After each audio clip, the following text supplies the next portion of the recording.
get easily embarrassed. But you want to know why? It's because growing up, okay, was just like a big collaboration of embarrassing and awkward moments. But I learned how to handle it like a G. In fact, there's a lot of things that I do in my real life to avoid like weird situations or like to get out of them. And I want to share them with you. Comment down below if you're easily embarrassed or if it takes a lot to embarrass you. Let's get started learning how to avoid everything.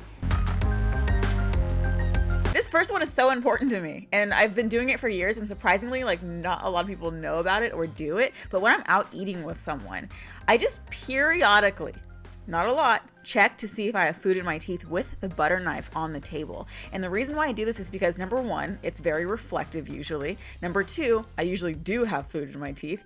And number three, it's so fast. I think that pulling out a mirror from your purse and all that is just too much of an interruption for me personally. So I just like to grab the knife, quickly take a glance at my teeth, and then keep talking.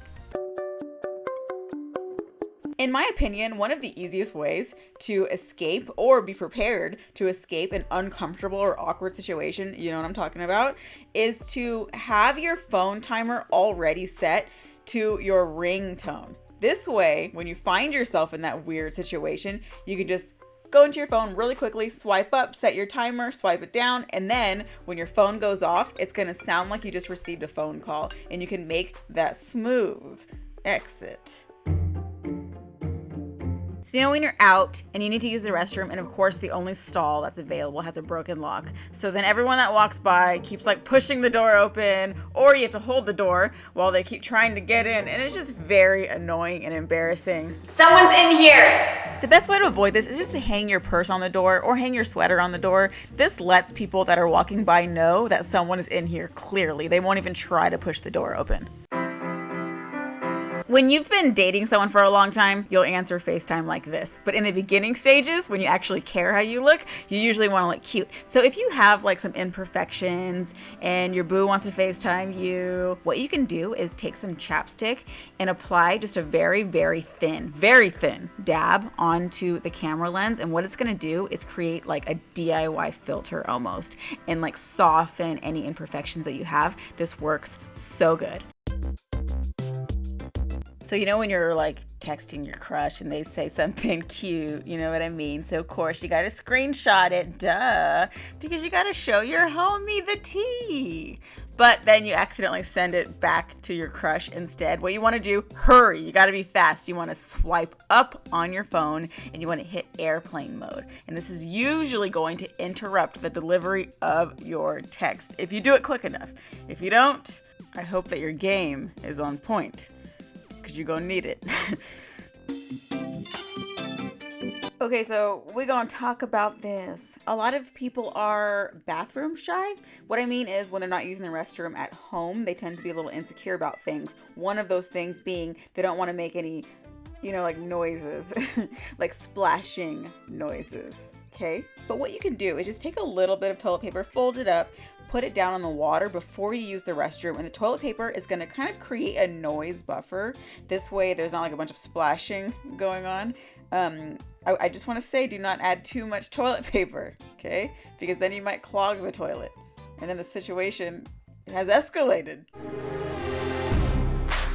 Another bathroom insecurity that's pretty common is obviously you don't want to leave behind unpleasant odors. So maybe there's no air freshener around, or maybe you don't want to use the air freshener because they are loud, right? And strong. It's pretty obvious what went down in the bathroom. And if you're trying to be incognito, one thing you can do is go see if there's some liquid hand soap on the sink, because usually it's scented, and if it is scented, awesome. You can pump a bunch of squirts into the toilet before you go. And then after you go to the restroom, you want to flush, and you'll see all the little bubbles appear and stuff. But what it's going to do is kind of release the scent from the soap, and it'll kind of mask the odor a little bit. It'll just smell like you washed your hands.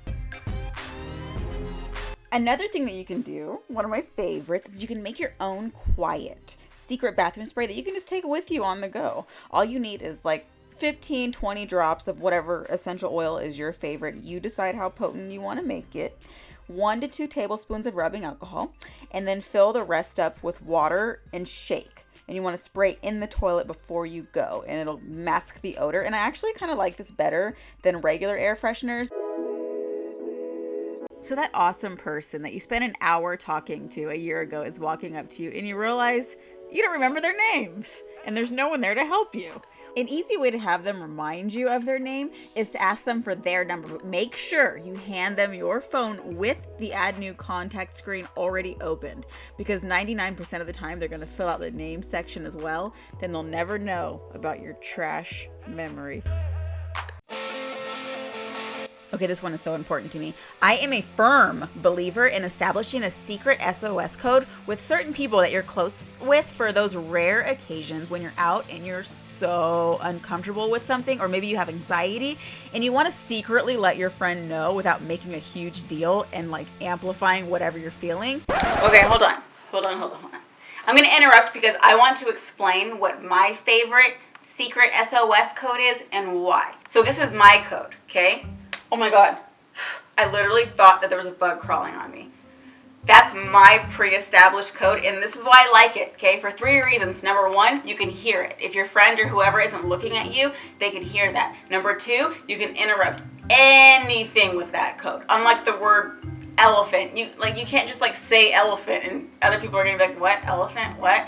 It's like something that is believable. It's a believable interruption that actually secretly means something. For instance, you're out with your friend, a situation presents itself and you're so uncomfortable for whatever reason, you just give the signal. Your friend should get the point, understand what you're trying to say, and help you make a clean break. The same thing goes with, say your friend starts telling a story and you're not okay with it.